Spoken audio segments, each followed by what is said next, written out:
नमस्कार साथियों। भारतीय इतिहास का अध्ययन कर रहे थे और भारतीय इतिहास में हम भारत में होने वाली 1857 क्रांति के बारे में अध्ययन कर रहे थे। और पिछले हमारे जो कुछ कक्षाएं हैं उन कक्षाओं में हमने विस्तृत रूप से और बड़ी गहनता से इस टॉपिक का अध्ययन करने का प्रयास किया था। पिछली जो हमारी क्लास थी थोड़ी तथ्यात्मक ज्यादा रही थी, क्योंकि उस समय हम इस क्रांति से जुड़े जो प्रमुख स्थल हैं और उन स्थलों में कौन कौन सी घटनाएं होती हैं, कौन कौन से व्यक्ति वहां नेतृत्व करता है और किन किन ब्रिटिश सेनापतियों या ब्रिटिश पदाधिकारियों ने वहां पर क्रांति को रोकने का काम किया है, क्रांति का दमन करने का काम किया है, वो सारी बात हमने देखी है। हमने पहले भी कहा था कि जो क्रांति से जुड़े स्थल हैं वहां पर चीजें थोड़ी समझने वाली कम होती हैं और याद रखने वाली ज्यादा होती है, लेकिन हम इसको इस प्रकार से पढ़ेंगे कि आपको ऐसा नहीं लगे कि हमें चीजें याद करनी पड़ रही है। सिस्टमेटिक तरीके से विधिवत रूप से उसको पढ़ने का प्रयास करेंगे। उसी संदर्भ में हमने सबसे पहले जो देखा था अवध के अंतर्गत किस प्रकार से बेगम हजरत महल और उनके नेतृत्व में आपके विद्रोह हुआ था, चिन्नाट युद्ध के बारे में चर्चा की थी। फिर कानपुर में हमने नाना साहिब और उनके सेनापति तात्या टोपे की चर्चा की थी। उसके बाद में झांसी में हमने फिर से आपके तात्या टोपे और रानी लक्ष्मीबाई और उनके जो सहयोगी हैं उनकी चर्चा की। उसके बाद में इलाहाबाद के अंतर्गत जो लियाकत अली है किस प्रकार से उन्होंने नेतृत्व प्रदान किया। और फिर जगदीशपुर में आरा बिहार के अंदर स्थान है, वहां पर कुंवर सिंह जी ने उनके बाद उनके भाई अमर सिंह ने किस प्रकार से क्रांति को आगे बढ़ाया है, वो सारी घटना हमने अच्छी डिटेल से पढ़ी। अब समस्या क्या है विद्यार्थियों, जब इस टॉपिक को लेते हैं तो अभी तुमने जैसे 5-7 आपके स्थल पढ़े हैं, अभी हम लगभग 20 और स्थल पढ़ेंगे और 3-4 स्थल अभी और भी बड़े हैं। उसके बाद तो फिर केवल स्थलों के नाम और वहां पर जो नेतृत्व करता है उनके नाम देखेंगे। जब हम तैयारी करते विद्यार्थियों, जब हम सिविल की तैयारी करते थे तो हमारे सामने एक समस्या होती थी। हम क्या करते थे कि जब क्रांति के स्थलों वाला टॉपिक आता, क्रांति के विस्तार वाला बिंदु आता, क्रांति के प्रमुख क्षेत्रों की बात आती, तो हम उन क्षेत्रों को हटते। हम ये इस प्रकार से चीजों को पढ़ते कि कौन कौन से स्थल है और उन स्थलों पर कौन कौन से व्यक्ति नेतृत्व करता है और वहां क्रांति का दमन किसने किया, और भी छोटी मोटी घटना हम पढ़ लेते थे। ये बात है ऑब्जेक्टिव टाइप के प्रश्न पत्र तो बढ़िया है कि चल जाएगा काम, लेकिन जब हम मेंस का एग्जाम लिखने जाते थे और हम ये सारी बातें याद करके जाते थे और अपना आप को बड़े गौरवान्वित महसूस करते थे कि देखो हमें क्रांति कितने सारे स्थल याद हैं, कितनी सारी घटनाएं हमें याद हैं। और फिर जब वहां जाते एग्जाम हॉल में बैठते तो फिर वहां पर एक प्रश्न आ जाता कि क्रांति का नेतृत्व करने के लिए स्थानीय लोगों ने स्थानीय नेताओं को क्यों चुना। और जब ऐसा प्रश्न वहां देखते तो जो हमारे सारे के सारे जो हमने रटकर आए हैं तोते की तरह, वो सारा ध्वस्त हो जाता। क्योंकि उस समय इतना हमें नॉलेज भी नहीं था, ये 10 साल पहले की बात है और उस समय इतना कोई प्रॉपर गाइडेंस भी नहीं मिलता था, ऑनलाइन जैसी कोई चीज होती नहीं थी पहले तो ये बात आज भी कई सारे बच्चे करते हैं। वो इन स्थलों को रटते हैं, एक अंगुली पर रटते हैं, एक एक चीज उनको याद होती है और फिर वो कहते हैं कि देखिए सर हमें कितनी सारी बातें याद है, हमने क्रांति को पूरा समझ लिया है।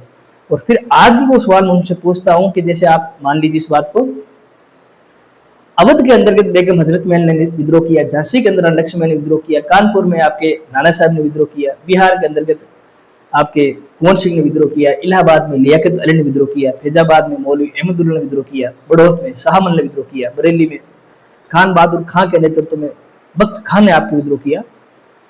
ठीक है, ये आप सारे जब लोगों को देखते हो ना तो एक बात सब में कॉमन है, स्थानीय क्षेत्र का नेतृत्व स्थानीय नेताओं ने किया है, स्थानीय व्यक्तित्व ने किया है। वो व्यक्ति शायद जमींदार हो सकता है, जागीरदार हो सकता है, या वहां का अपदस्थ शासक होता है, या फिर अपदस्थ शासक के बाद में जो वहां की रानी है, वहां की कोई व्यक्ति है, उन्होंने नेतृत्व किया।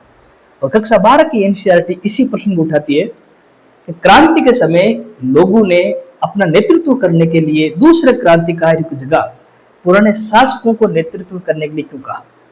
और जब ऐसा प्रश्न आता है तो सारी की सारी रटी बातें ध्वस्त हो जाती, कोई काम नहीं आता। तो क्योंकि हम यहाँ पर ऑब्जेक्टिव टाइप के प्रश्न पत्र भी ले रहे हैं और सब्जेक्टिव टाइप प्रश्न पत्र की बात कर रहे हैं, दोनों बात कर रहे हैं हम यहाँ पर। तो हमने जो आपके सब्जेक्टिव प्रश्न पत्र होंगे उसके जो प्रश्न होंगे उनको भी लेंगे, और लेकिन जो पहले आपके ऑब्जेक्टिव प्रश्न पत्र होते हैं उनमें जो घटनाएं पूछते हैं उनको पहले देख लेते हैं। फिर वो मेंस में किस प्रकार प्रश्न पूछ जाने की संभावना बनी रहती है उनको भी हम यहाँ पर लेने का प्रयास करेंगे। और उसी संदर्भ में हम सबसे पहले विद्यार्थियों जो अगला हम टॉपिक लेंगे इसे क्रांति के स्थलों में, वो है बड़ौत। एनसीईआरटी पुस्तक इस बड़ौत क्षेत्र के बारे में भी लिखती है। बड़ौत के अंतर्गत जो क्रांति करने वाले व्यक्तित्व थे उनका नाम था विद्यार्थी आपके शाहमल। तो शाहमल ने यहाँ पर आपके बड़ौत क्षेत्र उत्तर प्रदेश मेरठ के आसपास ही स्थान है और वहां पर जो बिजनौर के एक जमींदार थे शाहमल, उन्होंने क्रांति का नेतृत्व किया। इनके बारे में एक अच्छी बात है, आर.एल. शुक्ल भी अपनी पुस्तक में लिखते हैं कि जो सिंचाई विभाग की इमारत होती है, जहां पर सिंचाई विभाग के अफसर बैठते हैं, उन्होंने इस क्षेत्र पर कब्जा कर लिया। और जो ब्रिटिशों का एक प्रकार की प्रतीक था, सिंचाई विभाग का प्रतीक था, उनकी शक्ति का प्रतीक था, वहां पर उन्होंने शाहमल ने अपने नेतृत्व के अंतर्गत एक न्यायालय गठन कर दिया, जहां वो खुद बैठते, अपने जो सहयोगी उनको बिठाते और न्याय करने का काम करते। एक प्रकार से मुगल दरबार ने शाहमल जी को आसपास के क्षेत्र को सूबेदार भी घोषित कर दिया था। और इन्होंने एक अपील बड़ी मार्मिक की थी, 84 देश की मुक्ति। ये आप थोड़ा सा इसको ध्यान रखेंगे। शाहमल ने क्रांति के दौरान एक अपील की है, एक अपील जारी की है, 84 देश की मुक्ति।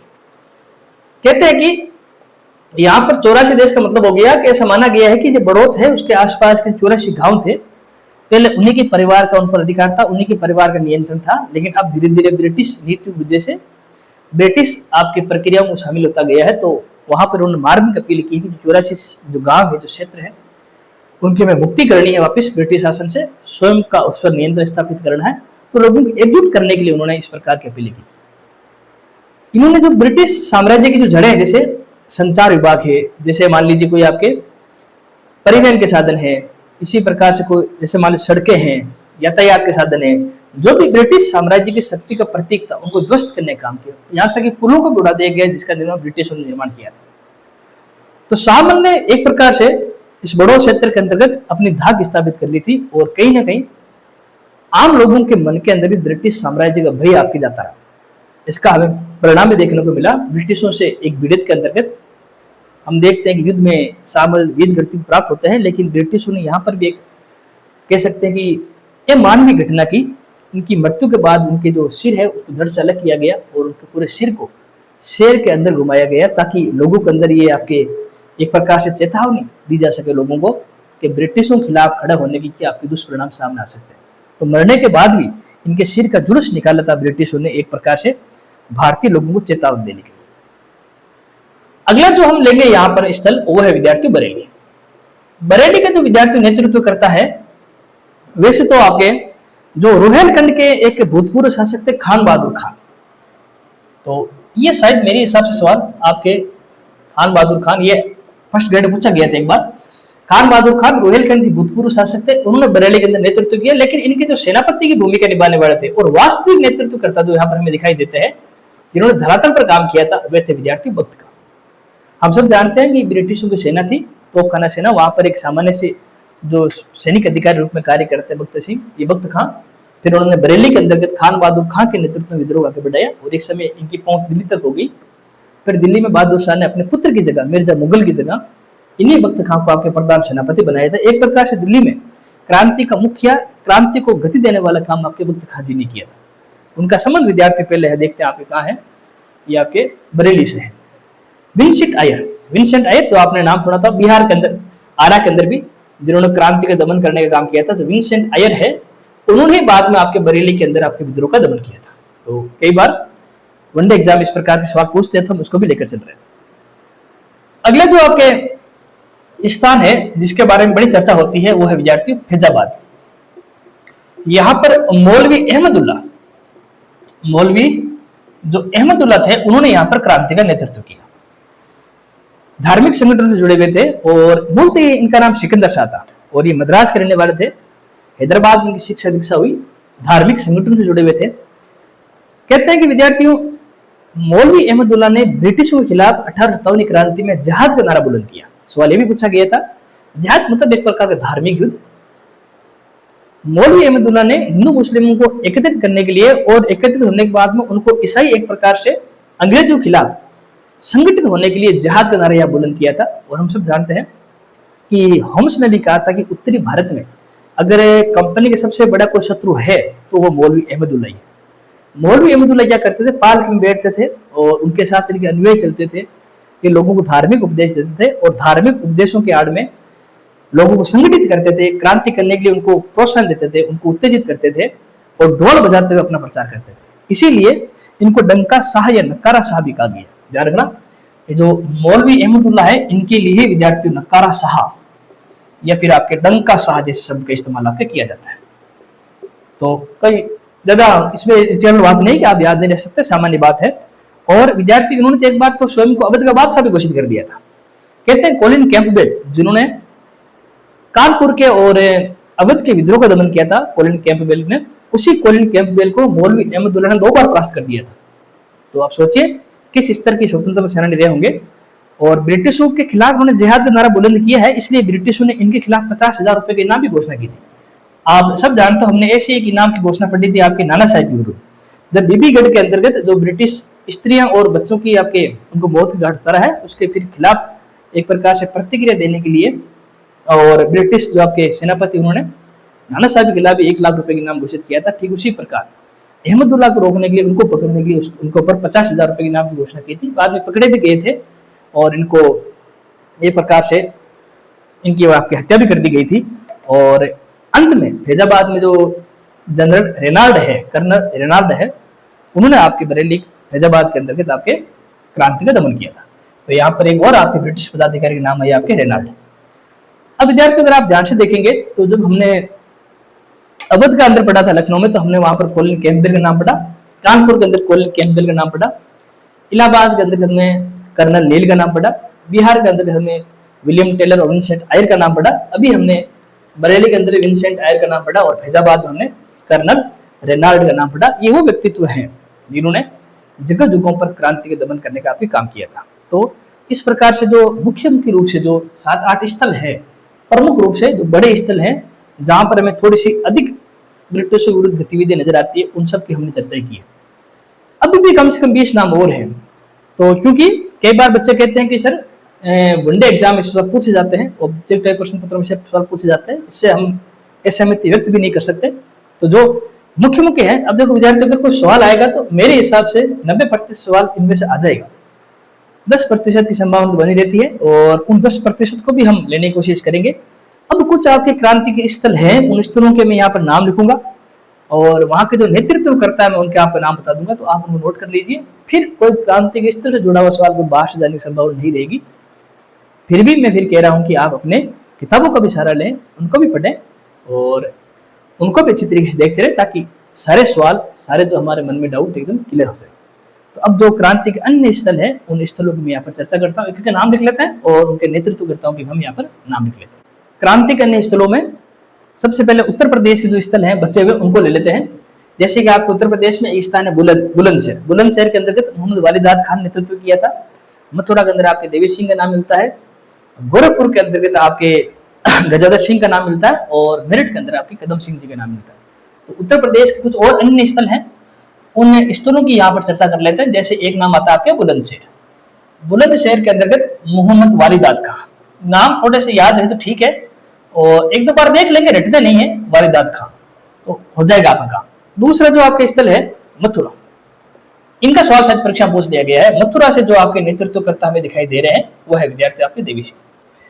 तीसरा आपके गोरखपुर, तो जो गोरखपुर है, गोरखपुर में गजाधर सिंह का नाम मिलता है आपके।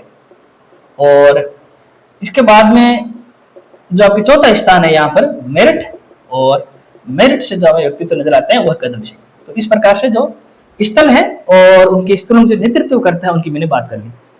इसके बाद जो मेवात क्षेत्र है, मेवात में आपके सदरुद्दीन जी, और जो नोह क्षेत्र है उस नोह क्षेत्र के अंतर्गत हमें भोपाल सिंह का नाम मिलता है।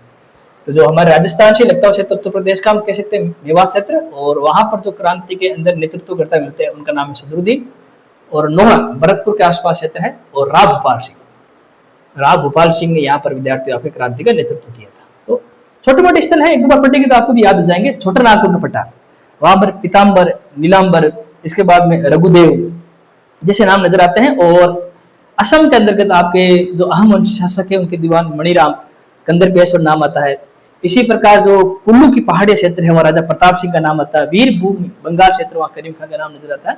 तो और भी ऐसे छोटे मोटे नाम है, तो अगर आप उनको लिखना चाहो तो जैसे आपके छोटा नागपुर का पठार, तो छोटा नागपुर का पठार है, वहां पर हमें छोटे नागपुर के पठार में नीलांबर जी का नाम नजर आता है। नीलांबर हो गए, इनके साथ में पीताम्बर हो गई और इनके साथ में आपके रघुदेव, ये हमें कुछ नाम नजर आते हैं। इसके बाद में विद्यार्थियों अगर बात करें आपके जैसे कुल्लू पहाड़ी क्षेत्र, कुल्लू क्षेत्र, तो कुल्लू क्षेत्र में राजा प्रताप सिंह का नाम नजर आता है। तो राजा प्रताप सिंह यहाँ पे कुल्लू के क्षेत्र में क्रांति नेतृत्व करता थे। इसके अलावा और भी अगर हम नाम देखेंगे कि भाई और छोटे मोटे स्थल कौन से हैं, तो आप वीरभूम ले लीजिए, बंगाल के अंदर का क्षेत्र है वीरभूम, और वीरभूम के अंदर जो करीम खां है उन्होंने आपके क्रांति का नेतृत्व किया था। इसके बाद विद्यार्थियों जो आपके असम का क्षेत्र है, असम के क्षेत्र के अंदर जो अहोम वंशी राजा है उनके आपके दीवान थे, एक का नाम था आपके मणिराम दत्त, मणिराम दत्त थे, और इनके साथ विद्यार्थियों कंदर पेशवर, इन्होंने वहां पर आपकी क्रांति का नेतृत्व किया। तो छोटे मोटे स्थल हैं, और छोटे मोटे स्थलों मैंने आपको नाम भी बता दिए हैं। तो इस प्रकार से अगर एक दो बार पढ़ेंगे तो चीजें सरल हो जाएगी, रटना नहीं है, मैं भी नहीं रटता हूँ, मैं 10-12 बार इनको पढ़ लेता हूँ तो दिमाग में आइडिया हो जाता है कि कौन से स्थल पर किन्होंने क्रांति का नेतृत्व किया है। तो सरल है, बुलंदशहर के अंदर मोहम्मद वालिद खां है, मथुरा के अंदर देवी सिंह, गोरखपुर के अंदर गजाधर सिंह, मेरठ में मदन कदम सिंह का नाम आता है, और मेवात में सदरुद्दीन, नौह भरतपुर राव भोपाल सिंह, छोटा नागपुर में पठार नीलांबर पीताम्बर रघुदेव जग्गू दीवान भी यहाँ नाम आता है एक और आपके, और कुल्लू के अंदर राजा प्रताप सिंह, असम के अंदर तो मणिराम दत्त और कंदर पेशवर, इनके नाम हमें दिखाई देते हैं। तो खूब सारे नाम हमने पढ़ रहे हैं, और अब समस्या यहाँ विद्यार्थी आती है, जब हम इन स्थलों को पढ़ते हैं तो हम एक दिशा को भूल जाते हैं, वो दक्षिण दिशा।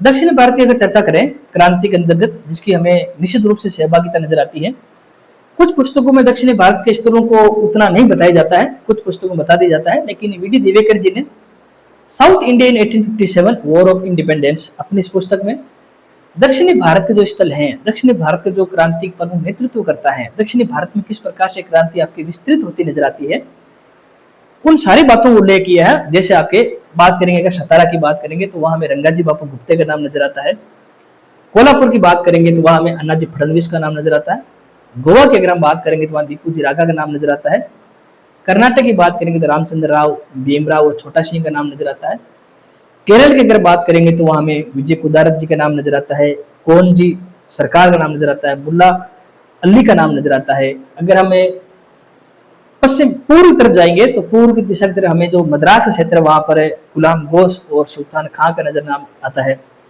हैदराबाद में जाएंगे तो विद्यार्थियों हैदराबाद के अंदर भी हमें जो आपके सोनाजी पंडित है, इसके बाद में रंगाराव पांगे हैं, शहीद अलाउद्दीन है, उनका नाम नजर आता है। गंजाम के अंतर्गत विद्यार्थियों आपके जो आपके राधा कृष्ण दंड सेन, उनका नाम नजर आता है। उड़ीसा के अंतर्गत उज्जवल शाही, सुरेंद्र शाही का नाम नजर आता है, और जो गोलकुंडा वाला क्षेत्र है वहां पर चिंता भूपति और संन्यास भूपति जैसे नाम भी नजर आते हैं। तो कई सारे नेतृत्व करता है, कई सारे आपके क्रांतिकारी हैं जिन्होंने दक्षिणी भारत के अंदर भी क्रांति के अंदर अपना योगदान दिया है, क्रांति को आगे बढ़ाने का काम, क्रांति को विस्तृत करने का काम किया। तो जितने सारे मैंने नाम लिए हैं, आप उन नामों को कहीं भी नहीं रटेंगे, उनको 5-7 बार आप पढ़ दीजिए, और जो चीजें आपके दिमाग में रह जाएगी वही बहुत बढ़िया है। यहाँ मैं एक बार उन सारे व्यक्तित्व के नाम लिख देता हूँ, क्योंकि ऑब्जेक्टिव प्रश्न पत्र में पूछने की संभावना रहती है, तो उस दृष्टि से मैं लिख रहा हूँ। ये नहीं कह रहा हूँ कि आप इनको याद रखें। सतारा के अंतर्गत विद्यार्थी जिन्होंने क्रांति का नेतृत्व किया था, उनका नाम था आपके रंगाजी बापू गुप्ते। आपने इनका नाम पहले पढ़ लिया है, ये वही रंगाजी बापू गुप्ते है जिन्होंने सतारा के जो पदस्थ शासक थे प्रताप सिंह, उनके अधिकारों की पुनः प्राप्ति के लिए वो लंदन गए थे, जहां उनकी मुलाकात हम कह सकते हैं कि जो आपके नाना साहिब है उनके मंत्री अजीमुल्ला से होती है। फिर एक संदेह प्रकट किया जाता है कि अजीमुल्ला और रंगाजी बापू गुप्ते की जो लंदन में गुप्त मीटिंग हुई है, उस मीटिंग में उन्होंने क्रांति का संगठन बनाया है, और 31 मई 1857 क्रांति का दिन आपके तय किया था। वो एक अलग विषय जिसके ऊपर हम अलग से चर्चा कर चुके हैं। यहाँ हम उसके स्थलों की बात करें तो हम विषय से भटकेंगे नहीं। दूसरा जो स्थान नजर आ रहा है विद्यार्थी वो है कोल्हापुर, महाराष्ट्र के अंतर्गत ही है, और कोल्हापुर के अंतर्गत हमें जो अनाजी फडणवीस है वो हमें नेतृत्व करते हुए नजर आता है। इसके बाद विद्यार्थियों जो गोवा का क्षेत्र है, गोवा के क्षेत्र में विद्यार्थी जो दीपूजी रांगा है वो यहाँ पर हमें क्रांति का नेतृत्व करते नजर आते हैं। अक्सर हम उत्तरी भारत के ही स्थलों को पढ़ लेते हैं, दक्षिणी भारत के स्थलों कई बार हम भूल जाते हैं। जो आपके कर्नाटक है, कर्नाटक के अंतर्गत हमें 3 नाम नजर आते हैं विद्यार्थी यहाँ पर। एक तो आपके रामचंद्र राव, फिर दूसरे हैं आपके भीमराव, और तीसरा जो हमें नाम नजर आता है वो है विद्यार्थी छोटा सिंह। खूब सारे नाम आए हुए हैं, तो पढ़ना ही 1-2 बार पढ़ दीजिए, याद रहे। मैं फिर कह रहा हूँ अच्छी बात है, ना रहे तो और बढ़िया बात है, लेकिन 1-2 पढ़ेंगे तो थोड़ा चीज आप समझ में आ जाएगी। केरल की बात करें विद्यार्थियों, केरल के अंतर्गत भी हमें कई सारे व्यक्ति तो नजर आते हैं। जैसे केरल की अगर बात करूं तो केरल के अंतर्गत पहले विजय कुदारत ने यहाँ क्रांति का नेतृत्व किया था। इसके बाद में दूसरे जो नाम नजर आते हैं उनका नाम है विद्यार्थी मुल्ला अली। और तीसरी बात करें तो उनका नाम विद्यार्थी कौनजी सरकार।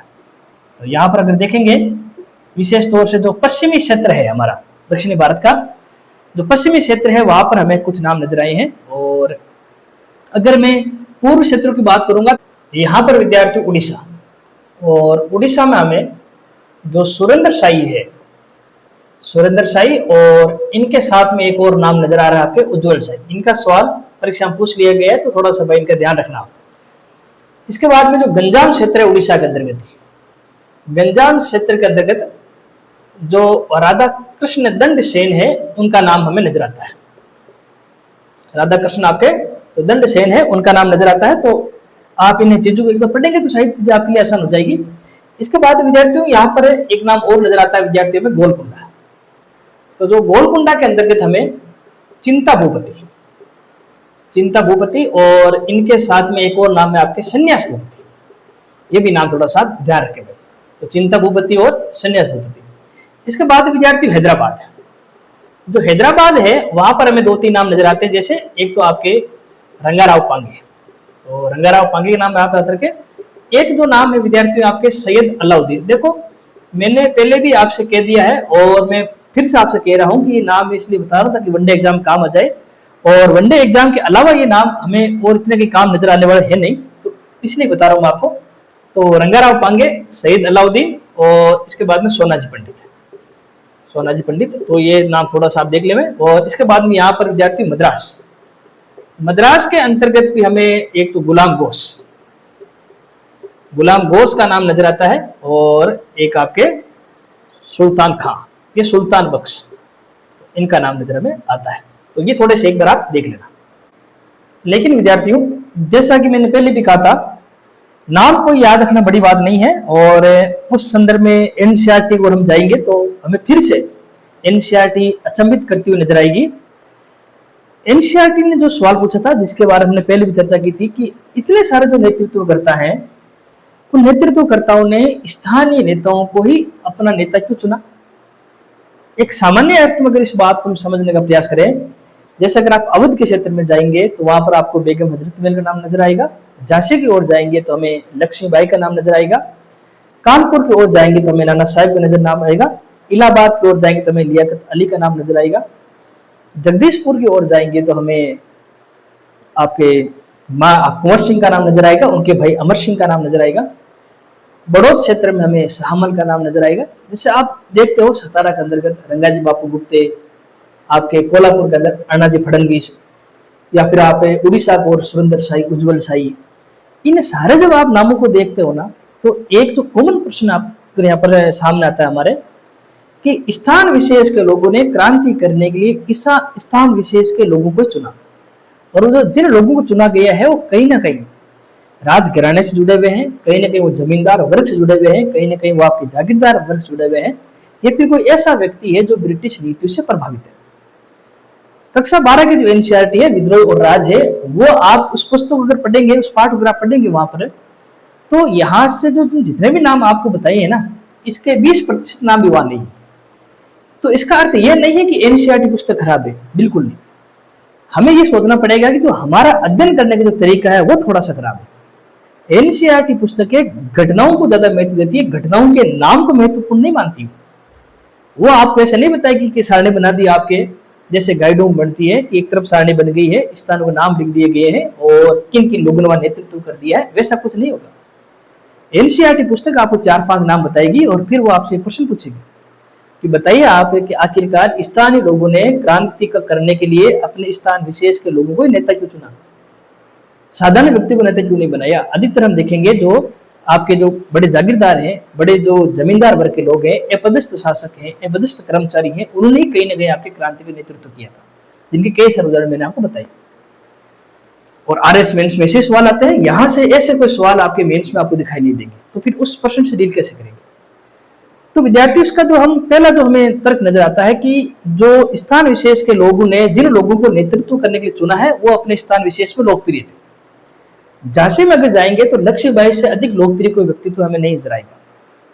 अवध की ओर जाएंगे तो बेगम हजरत महल से अधिक लोकप्रिय व्यक्तित्व नजर नहीं आएगा। कानपुर के क्षेत्र में नाना साहिब लोकप्रिय थे, जगदीशपुर में आपके कुंवर सिंह लोकप्रिय थे, इलाहाबाद में लियाकत अली लोकप्रिय थे। इसी प्रकार से अगर हम बात करें बड़ौद क्षेत्र में तो शाहमन लोकप्रिय थे। एक जो मैं नाम बताना भूल गया हूँ कि मुझे शिकायत भी करते थे, जैसे मध्य भारत या मध्य प्रदेश के क्षेत्रों के आसपास, मध्य प्रांत के आसपास फिरोज शाह वो लोकप्रिय थे क्रांतिकारी के रूप में। तो ये आम जन में लोकप्रिय थे, आम लोग में ये स्वीकार्य थे और आम लोग कहीं ना कहीं इनसे सहानुभूति थी। इस वजह से लोगों ने इनको अपना नेता चुना, लोकप्रिय हो गए। लोगों की सहानुभूति उनसे कैसे थी, क्योंकि कहीं ना कहीं ये लोग ब्रिटिश नीतियों से प्रभावित हुए हैं। लक्ष्मीबाई से झांसी छीनी गई तो लोगों की सहानुभूति लक्ष्मीबाई से जुड़ गई। नाना साहब की पेंशन रोक दी गई, उनको अपने क्षेत्र से निष्कासित कर दिए गए तो वहां के लोगों की सहानुभूति उनसे जुड़ गई। वाजिद अली शाह को कुशासन का आरोप लगाकर निष्कासित कर दिया गया, तो जब नेतृत्व करने के लिए बेगम हजरत महल आई तो लोगों का जो सहानुभूति है, लोगों की जो भावनाएं हैं, वो बेगम हजरत महल से जुड़ी। तो एक तो पहले से लोकप्रिय थे इसलिए इनको नेता बनाया गया, एक लोगों की आम सहमति, आम सहानुभूति इनके साथ थी, इसलिए इन्होंने लोगों ने इन्हें अपना नेता के रूप में चुना। फिर क्रांतिकारियों के मानना था कि जब टॉप लीडरशिप यानी जो हमारे यहाँ आसपास जो लोकप्रिय अगर व्यक्तित्व हैं, अगर वे क्रांति के नेतृत्व करते तो सामान्य जन स्वतः ही आपके क्रांति के साथ जुड़ जाएंगे। जैसे झांसी के अंतर्गत लक्ष्मीबाई अगर क्रांति का नेतृत्व करती है तो जाहिर सी बात है जन सामान्य वर्ग उससे जुड़ जाएगा। बेगम हजरत महल अगर क्रांति के नेतृत्व करने के लिए आगे आती है तो जिन जिन व्यक्तियों ने बेगम हजरत महल का समर्थन करना चाहा है, जो जो उन्हें मानते हैं, स्वीकार करते हैं, सहानुभूति रखते हैं, वे स्वतः ही विद्यार्थी आपके क्रांति के अंदर जुड़ जाएंगे। राष्ट्रीय स्तर पर बहादुर शाह को इसलिए ही तो आपके नेता बनाया गया था क्योंकि उस समय भारत में अभी भी हिंदू मुस्लिम समुदाय के लोग कहीं ना कहीं भावनात्मक रूप से मुगल वंश से जुड़े हुए थे, भावनात्मक रूप से बहादुर शाह का सम्मान करते थे। इसलिए एक 80 वर्षीय बुजुर्ग को ही क्रांति का प्रमुख नेता बना दिया गया। तो इस प्रकार से प्रश्न आते हैं मेंस में और आप इस प्रकार से उनसे डील करनी।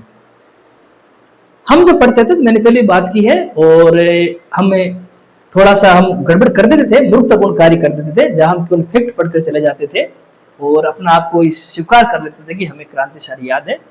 पर क्रांति केवल तथ्यों पर आधारित नहीं है। हमने 20-25 नाम मेहनत इसलिए पढ़ाई है कि कहीं बच्चे शिकायत नहीं करें कि सर आपने फैक्ट पढ़ाई नहीं और हमारे वनडे एग्जाम में ये फैक्ट पूछ लिया गया है और वो आपने पढ़ाया नहीं। इसलिए मैंने कुछ इनमें से कुछ सारे नाम जो मुझे याद है वो मैंने बताए हैं, कुछ मैंने अपने नोट्स में देखकर भी आपको बताए हैं। एक दो बार आप भी अपने नोट्स से मिलान करना, कई बार चीजें 19-20 हो जाती हैं, तो एक बार आप इसको भी देख लेना। हालांकि मैंने पूरी कोशिश की कि चीजें एकदम सुरक्षित और एकदम सही तरीके से आपको बताई जाए। अब जो हमारी अगली क्लास होगी, उस अगली क्लास में हम जो क्रांति के जुड़े जो अगले पड़ाव हैं, क्रांति की जो घटनाएं हो चुकी हैं, उन घटनाओं के बाद में जो क्रांति के जो अगले टॉपिक हैं उस टॉपिक हम लेंगे।